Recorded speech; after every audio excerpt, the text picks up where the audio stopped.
తెలంగాణ చుట్టూ జలకుట్రలు పురివిప్పుతున్నాయి. గుట్టు చప్పుడు కాకుండా బనకచర్లకు మార్గం సుగమం చేసేందుకు హస్సినా కేంద్రంగా చంద్రబాబు జలకుట్రలు చేస్తున్నాడు. గోదావరే కాదు, కృష్ణా జలాలను సైతం మింగేందుకు బనకచర్ల బాబు సిద్ధమయ్యాడు. గురువుతో కలిసి శిష్యుడు తెలంగాణకు తీరని ద్రోహం చేస్తున్నాడు. ఏపీలో బనకచర్ల, కర్ణాటకలో బ్యారేజ్ కమ్ భరాజ్ నిర్మాణానికి ఒప్పందాలు కుదిరినట్టు తెలుస్తోంది. ఇదే జరిగితే ఉమ్మడి పాలమూరు ప్రాజెక్టులన్నీ ఒట్టిపోయే ప్రమాదం ఉందని నిపుణులు హెచ్చరిస్తున్నారు.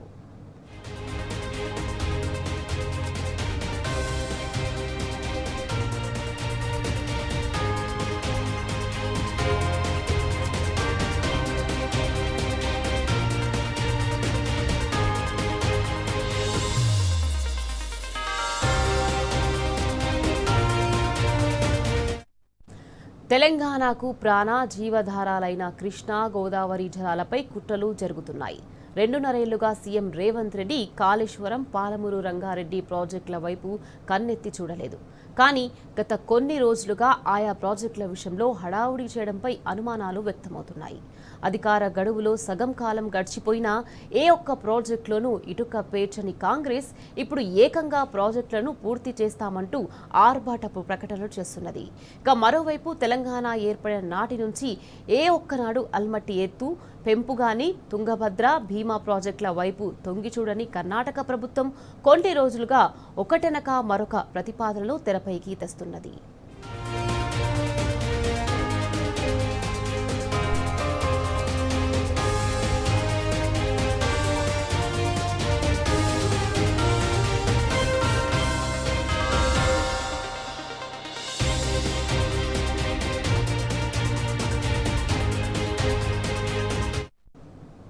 రాష్ట్రంలో 90% పూర్తయిన ప్రాజెక్టులో మిగిలిన 10% పనులు కూడా పూర్తి చేయని రేవంత్ సర్కార్ కర్ణాటకతో కలిసి బరాజ్లు కట్టేందుకు విల్లురుతున్నది.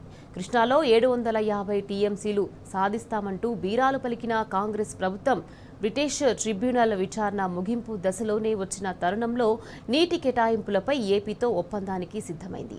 అయితే 80,000 కోట్ల బనకచర్ల ప్రాజెక్టుకు వీలైనంత త్వరగా అనుమతులు, నిధులు తెచ్చుకోవాలనే సంకల్పంతో చంద్రబాబు ఆడుతున్న తోలుబొమ్మలాటలో భాగంగానే ఈ పరిణామాలన్నీ చోటు చేసుకుంటున్నాయి. నిన్నటిదాకా బనకచర్లతో గోదావరి జలాలకు మాత్రమే ఎసరు పెడుతున్నారని అనుకుంటే ఇప్పుడు కృష్ణా జలాలను పనంగా పెట్టే దుస్సాహసానికి ఒడిగట్టారు.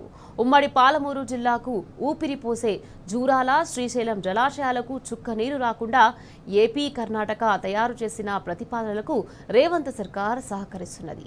పాలమూరు రంగారెడ్డి ప్రాజెక్టుకు 90 టీఎంసీల అనుమతుల్ని సాధిస్తున్నామనే అశాస్త్రీయ, అనాలోచిత, అవగాహన రాహిత్య సాకుతో ఏకంగా దక్షిణ తెలంగాణకు ఉరివేసేందుకు కాంగ్రెస్ ప్రభుత్వం రంగం సిద్ధం చేసింది.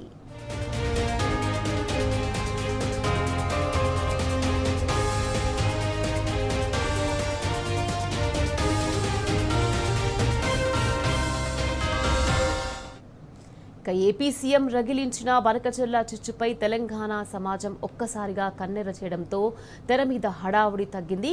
కానీ గుట్టు చప్పుడు కాకుండా చంద్రబాబు బృందం ఢిల్లీ వేదికగా ప్రయత్నాలు చేస్తున్నది. మరోవైపు 2.5 ఏళ్లుగా అటు కాళేశ్వరం, ఇటు పాలమూరు రంగారెడ్డి ప్రాజెక్టుల్ని పడావు పెట్టిన రేవంత్ ప్రభుత్వం కొంతకాలంగా వీటిపై హడావుడి మొదలుపెట్టింది. బేడిగడ్డ బరాజ్కు మరమ్మతులు చేస్తామని ప్రకటించి పాలమూరు రంగారెడ్డి ప్రాజెక్టుపై వరుస సమీక్షలు నిర్వహించింది. సీఎం రేవంత్ రెడ్డి స్వయంగా ప్రాజెక్టును పరిశీలించారు. దీనికి కొనసాగింపుగా పచ్చ మీడియాలో లీకులు, కథనాలు వండివార్చారు. బనకచర్లకు తెలంగాణ ప్రభుత్వం గ్రీన్ సిగ్నల్ ఇస్తే పాలమూరు రంగారెడ్డి ఎత్తిపోతల పథకానికి 90 టీఎంసీలతో చంద్రబాబు పచ్చ జెండా ఊపేలా కేంద్ర జలసంఘం ఆఫర్ ఇచ్చిందని, ఇందుకు 2 రాష్ట్రాల ప్రభుత్వాలు సూత్రప్రాయంగా అంగీకరించాయనేది ఆయా కథనాల సారాంశం. కాగా పాలమూరు రంగారెడ్డి ఎత్తిపోతల పథకం పనుల పరిశీలన సందర్భంగా సీఎం రేవంత్ రెడ్డి త్వరలో శుభవార్త వింటారని అన్నారు. తనకు తెలియకుండానే బనకచర్ల కుట్రలను బయటపెట్టారు. అంటే తెలంగాణకు దక్కాల్సిన 200 టీఎంసీల గోదావరి జలాలను బనకచర్ల రూపంలో చంద్రబాబు తన్నుకుపోయేందుకు రంగం సిద్ధమైందనేది స్పష్టమవుతున్నది.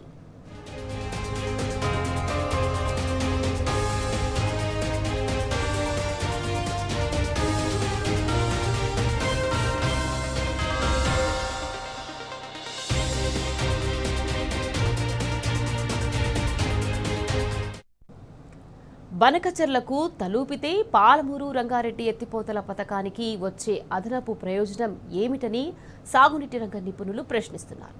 తెలంగాణ, ఏపీ రాష్ట్రాల మధ్య కృష్ణా జలాల పునఃపంపిణీ కోసం బ్రిజేష్ కుమార్ ట్రిబ్యునల్ విచారణ కొనసాగుతున్నది. కృష్ణాలో తెలంగాణకు 750 టీఎంసీల కేటాయింపులు సాధిస్తామని సీఎం రేవంత్ రెడ్డి, మంత్రి ఉత్తమ్ కుమార్ రెడ్డి అనేకసార్లు ప్రకటించారు. మరో ఏడాదిలో ట్రిబ్యునల్ విచారణ ముగిసే అవకాశాలు పుష్కలంగా ఉన్నాయి. ట్రిబ్యునల్ కేటాయింపులు జరిగిన తర్వాత రాష్ట్రమే ప్రాజెక్టుల వారీగా కేటాయింపులు చేసుకోవచ్చు.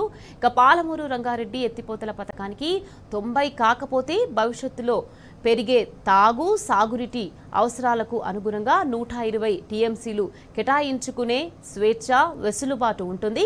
కానీ ఇప్పటికిప్పుడు చంద్రబాబు ఆడించినట్టు ఆడుతూ పాలమూరు రంగారెడ్డికి 90 టీఎంసీల అనుమతికి ఏపీ నుంచి ఎన్ఓసీ తీసుకుంటే ఆ ఎన్ఓసీని ఏపీ ప్రభుత్వం బ్రిజేష్ ట్రిబ్యునల్ ముందు పెట్టే ప్రమాదం ఉన్నది. తద్వారా పాలమూరు ప్రాజెక్టును కేవలం 90 టీఎంసీలకే పరిమితం చేయడంతో భవిష్యత్తులో కేటాయింపుల్ని పెంచుకునే అవకాశం చేజారిపోతుందని నిపుణులు ఆందోళన వ్యక్తం చేస్తున్నారు. ప్రభుత్వం ప్రాజెక్టుల వారీగా కేటాయింపుల ప్రక్రియను చేజేతుల ఆంధ్రప్రదేశ్కు ఇచ్చినట్టవుతుందని ఆవేదన చెందుతున్నారు.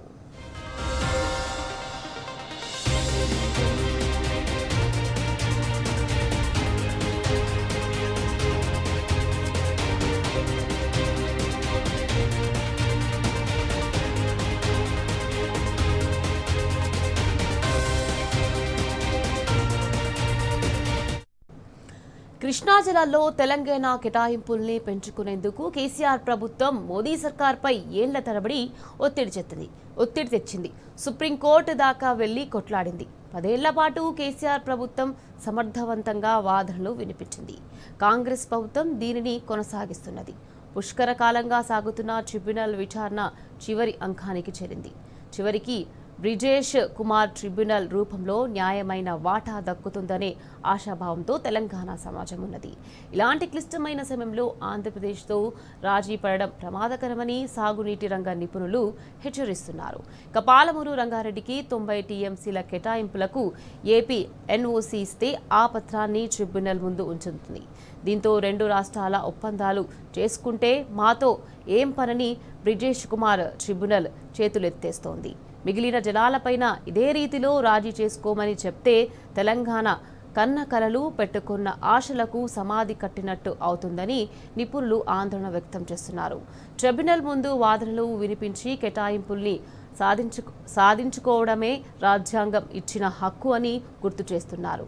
శాస్త్రీయ వాదనలతో వాటాలు సాధించాలే గాని ఇలా తాత్కాలిక ఒప్పందాలతో శాశ్వత ప్రయోజనాలకు విఘాతం కలుగుతోందని హెచ్చరిస్తున్నారు.